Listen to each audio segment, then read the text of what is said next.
I have to go to jail. I might not be here for one of your birthdays. Will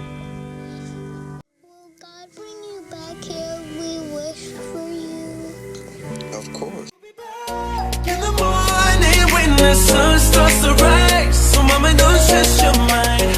So mama don't. Hey, what's going on, everybody? Thank you for tuning into my channel. It's your girl Nesha here, back with another video. So today's video is my review of Love and Hip Hop New York season 9 episode 6. Okay, we are here. So we start this episode off with Juelz and Kimbella. Now Kimbella expresses to Juelz, you know what, I apologize for talking about your drug problem when we are supposed to be trying to figure out what we're going to do about this sentence. And he accepts it, you know what I mean? It just shows that the talk with Juju was able to help her to understand it wasn't the time or the place to be talking about what shoulda, coulda, woulda happened. You get what I'm saying? So that was pretty good. And then we also talk about the fact that schoolmates are telling little Juelz that they know that his daddy was in jail and everything, and y'all know, or if you don't know, he didn't want the kids to find out anything. So now that the students are starting to talk about it, he is forced to have the discussion with his children about what's going to happen, you know, where their future is headed. And it's a really sad conversation to be had. Later on, they'll actually have this conversation, and I was almost in tears.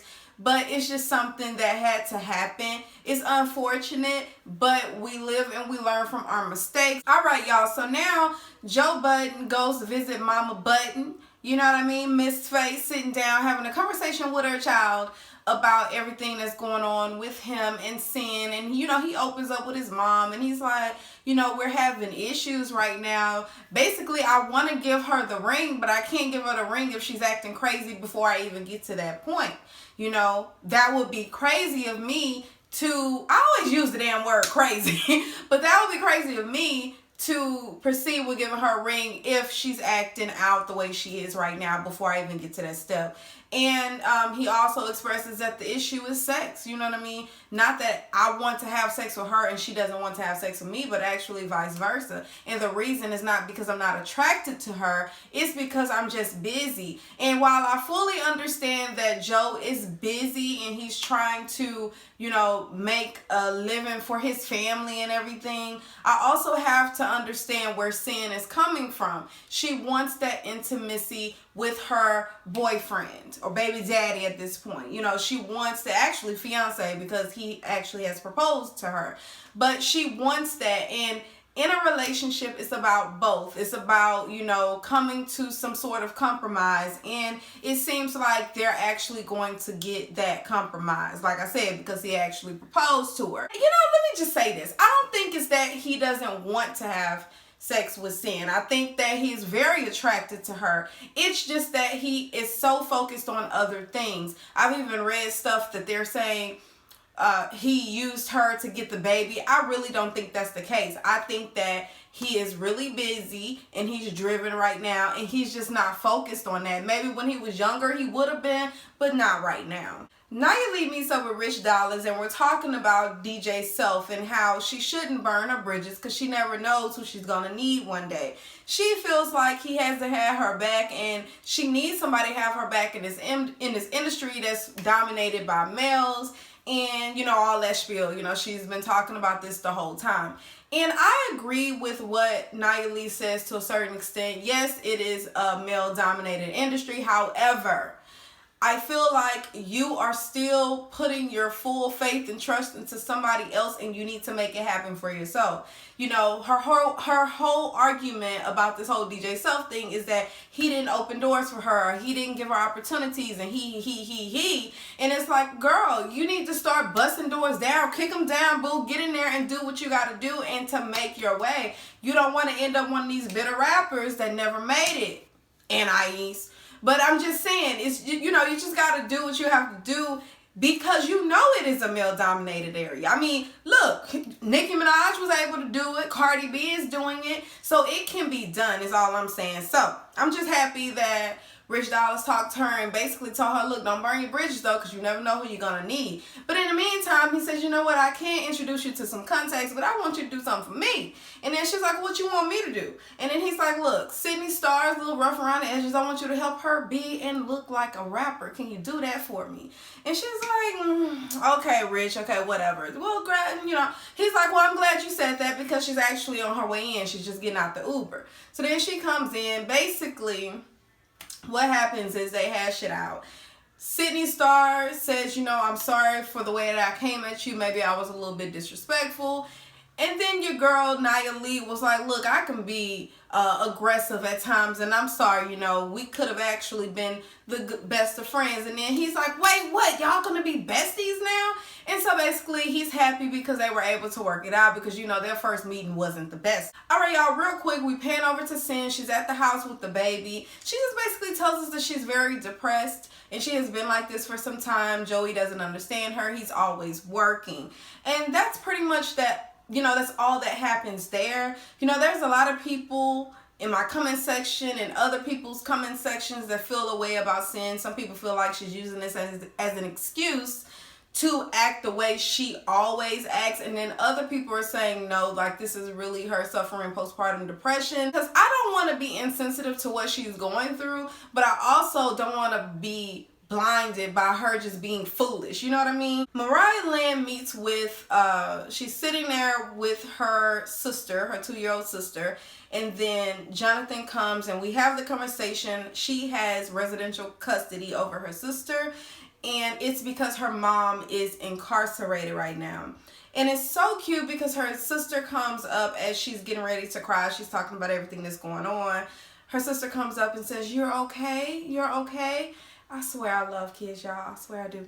So, it's a beautiful moment because you can see that I don't know why I'm about to say Nya Lee, but Mariah Lynn has actually been through a whole lot, and I can see why it is so important for her to stay relevant, get in the industry, do what she needs to do, go bring the bag to her family because she has a whole lot going on. Jonathan can relate, and he can also relate when it comes to drugs because he says, look, when I was on drugs, I went off on NIEs, I went off on other people, I was salvaging relationships, look at what I did with Juju. Like, drugs will make you feel like the whole world is against you. And then while we're on the subject of talking about drugs and making you feel like the world is against you, we get to talking about NIEs and how she recently posted this picture and she looked a little unhealthy. And he was like, look, I really want to be there for her. I keep calling her. She's not answering. And y'all, I don't know. I mean, she could be having some sort of issues, maybe drug issues. Maybe she's depressed. You know, I really don't know what's going on with NIEs, but I really hope, like, if it is something serious, that she gets the help that she needs because I really like her and her energy that she brings to the show, so I don't want anything to happen to her. All right, so now we're with Kimbella and the kids. They're having a little party. She's surprising them with Juelz. Juelz walks in with his bags or whatever, and then he gives the kids a surprise that he's coming home. They're excited because y'all know he's been over at his mom's house because he's been on house arrest, but because he decided to take the plea deal, they said that it was okay. You know, they're a little lenient on his terms or whatever, and so he's able to go home with the kids until the actual trial, or not the trial, but until they decide how much time he will have. And so Kimbella is really happy about that, and so are the kids. All right, so Masika visits Treyway, and y'all know he already have a whole lot going on. When this season started, everybody assumed that she really wouldn't get much or anywhere with that record label because he already had his issues going on with 6ix9ine and everything. So they're like, really, Masika, that's who you signed into? But whatever, girl, let's go ahead.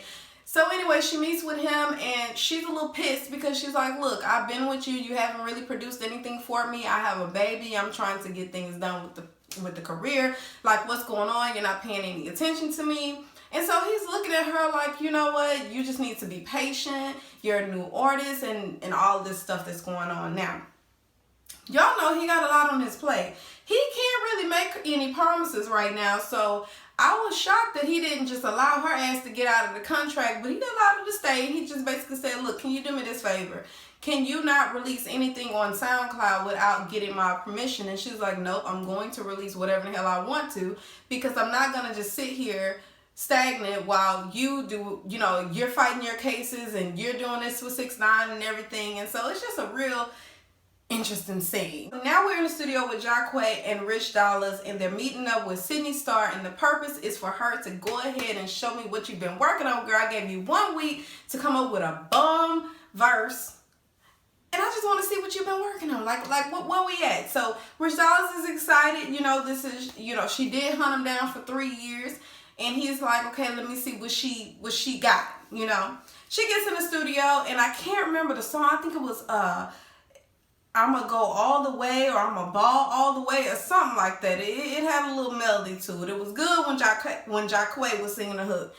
Then she gets in there, and the verse was just so mediocre. It was whack, y'all. I did not like it at all. If it would not be for the fact that I think they would copyright the dang video, I would put it in the video so that you could hear. I did not care for it. But Rich Dollas said, is it just me? Or like, do you like it? And he's like, nah, it's whack. So then she gets out. I feel like when she got out, she felt like she killed the song. She thought she did the shit.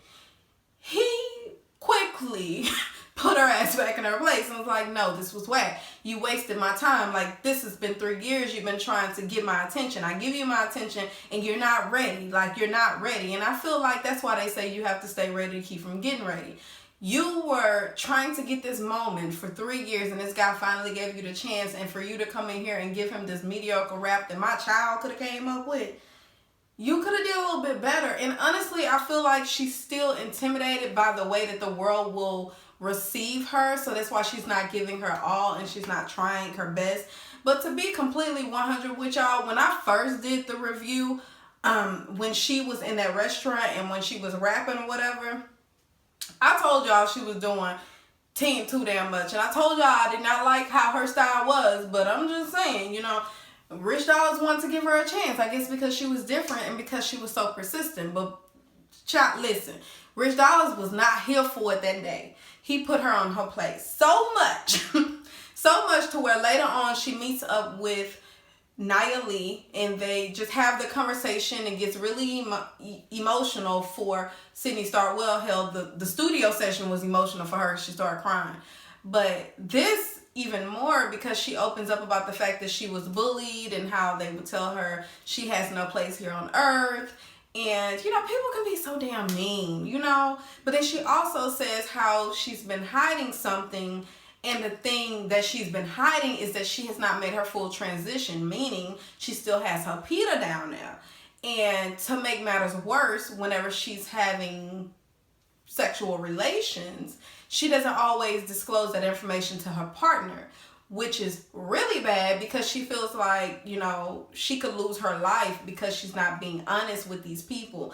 And my thing is, it's not fair. You have so many of these rappers that are coming out, are being exposed now. They're not coming out, they're being exposed by all of these transgenders that say, oh yeah, he slept with me, he really liked men, and he liked transgenders, and all that type bull crap. But my thing is, did you disclose that information? Because a lot of these look like women's. Okay, and so for Sydney Star to come out and say, look, I've slept with men, I don't tell them that I have the PETA, I actually hide it, that lets me know that could be a real scenario, that these guys are getting or being with these who they think are women, and then they find out later, once they're exposed, that it really wasn't a woman. And it's kind of hard. How do you come out and say, well, man, I thought it was a woman, you know? So anyway, I said all that to say it's a really unfortunate situation, but it gave the opportunity for Nya Lee and Sydney Star to have the conversation. All right, y'all. So Kimbella and Juelz sit down and they have the talk with their kids. And the talk is about the fact that he will be going away, but he does not know how long. And, you know, he just wants them to know that daddy will be leaving. And but until then, that he's going to be with them and they're going to just have so much fun and just try to make the best out of the situation. But it's really so sad because the little girl, she's like, but he's like, you know, my daddy will call you all the time. And she's like, but how can I call you if I don't have your number? And he's like, it's okay, I'm gonna call you. And then she's like, well, if I pray, will God send you back? Or if I really wish, will God send you back to me? Y'all, it was so sad. It was so sad. But, you know, we all know that he did sign for the time. I believe it's 27 months. And he did let them know that, you know, I'm going to miss a birthday or two. But the thing is, at least they know now, and he doesn't have to worry about the fact that they are learning from other kids. At least Daddy had the conversation. So Jonathan and Rich Dollas meet up, and they're basically talking about Anais, what is going on, what's the state of her health right now, like, is she good? But before they get started, Jonathan wants to apologize and just say, hey, look, I know we were not always on the best of terms, but listen, I'm sorry for the way it happened then. And I don't know much about their history, but apparently he was yelling at Rich Dollas because he tried to say Rich Dollas slid his number to somebody else. I guess trying to say he was cheating. I don't know. It was just whole crazy stuff. But anyway, Jonathan apologized. Rich Dollas accepted it. And he also told him, look, Jonathan said, look, I've been trying to reach out to Anais. She's not responding to my calls. Did you see this picture? And he's like, yeah, I saw it actually. My people showed me the picture. And he's like, look, she doesn't really look healthy right now. Do you know anything? Have you talked to her? Simply because him and Anais had a little thing at one particular time. And so he's like, look, yeah, she's been in and out of mental hospitals for about the past few, or like, I think it was over a month span, or a month or 2 months that she was in and out of the hospital. And they would send her there because she would have these different, I don't know, she like act out. And so they sent her there. She's supposed to be there for 3-day observation. She doesn't take her medicines while she's there. She also is talking about conspiracy theories and all types of stuff, people out for her and things like that. So because she's acting that way, her time is a little bit, you know, they extended and so on and so forth. So Jonathan tears up because he really doesn't want to hear that his friend is going through all of this. But then he's like, I really wish I could be there for her, but she's not allowing me to. And then Rich is like, can I be candid right now? And he's like, yeah, I want you to. And he's like, look, I feel like your relationship is toxic. She doesn't need that right now. She actually needs space from this situation. And I don't think he was just trying to be selfish or he was just trying to push him away. I think he was really, look, if we're being serious right now, you recently went off on her. You know, all of this stuff has happened. She needs time to get herself together before she comes back. Because she did let me know that you recently like called her out, so on and so forth. Which she did, or he did, or whatever. He apologizes about it. And so that's basically what's going on there. But he just says that he'll stay away from her and give her some time so that she can get herself together and then come back. Alright, y'all, so the show ends with Cyn and Joey, and they're at the table trying to figure things out. Joey seems very uninterested, but he is there because he's just trying to figure out what's going on with Cyn. And I really love the way he be looking at her like, like, he just has this interested look sometimes. It's like, I really want to know what's going on in your brain, but I can't figure it out, so I'm going to let you keep doing this until I figure it out. The way he looks at people is just so freaking funny to me. So anyway, we're sitting here and he's talking to her, trying to understand where she's coming from. And she keeps saying she's unhappy, she's lonely, she's depressed, and, you know, she just basically needs him to be there for her. And then he says, look, I've offered to get the nanny. You didn't want to do that. And she's like, no, we don't need the nannies. I'm just unhappy. And he's like, okay, so, you know, what's up? And she's like, I've been depressed. Okay, so when did you tell me you were depressed? What are you doing? Since you are depressed, what are you doing to rectify that? Like, what are you doing to fix it? And so he's like, basically, you haven't told me that you were depressed. And so basically she says, I am depressed. And so it was just a whole bunch of that going on.